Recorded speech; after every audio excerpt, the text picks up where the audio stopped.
Ça ne se produit qu'une fois par an, quelques jours avant la pleine lune de novembre. En quelques heures, ils débarquent des quatre coins du pays, exactement comme ils le font depuis des siècles. Des dromadaires et des hommes, liés par un rendez-vous unique.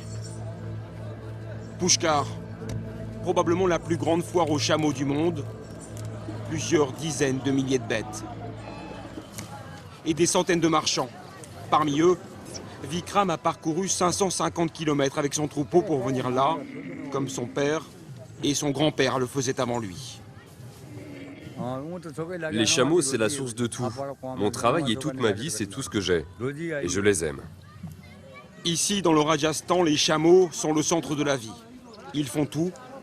Porter l'eau, les pierres, les gens, labourer les champs et même fournir le lait. À Pushkar, on vient faire son marché. Les acheteurs savent exactement ce qu'ils viennent chercher.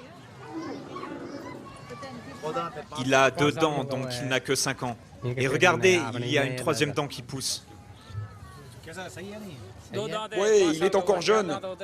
C'est un bon chameau. C'est encore un enfant. Vous allez l'acheter? Oui. Alors la négociation commence. Elle suit un rituel très strict. On s'assied, on discute. Ensuite, l'acheteur fait mine de partir et finalement revient.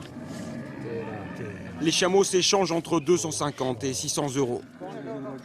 Celui-ci en a coûté 400. Le vendeur remercie les dieux pour la transaction.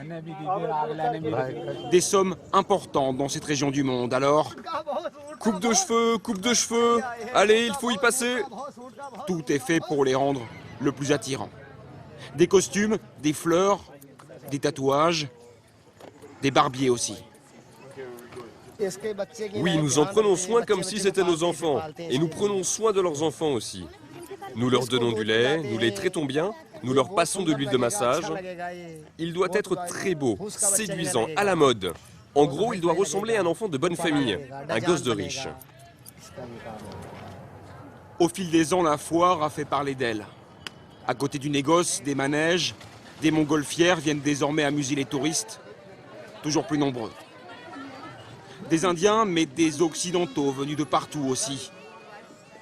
Ceux-ci viennent de l'ouest de la France. Ils ont spécialement choisi leur date de voyage en fonction de la foire. Oui, on vient se plonger dans l'Inde profonde quand on vient ici et on en a plein les yeux. La foire de Pushkar, c'est sûr que c'est quelque chose quand même qui est hors norme, qu'il faut connaître. Et je suis très heureux, ma femme et moi, que nous soyons aujourd'hui ici à Pushkar pour prendre la température, pour sentir, pour ressentir toutes les sensations qu'on éprouve aujourd'hui. La lumière, les couleurs, les sons, un voyage sur une autre planète, à une autre époque aussi.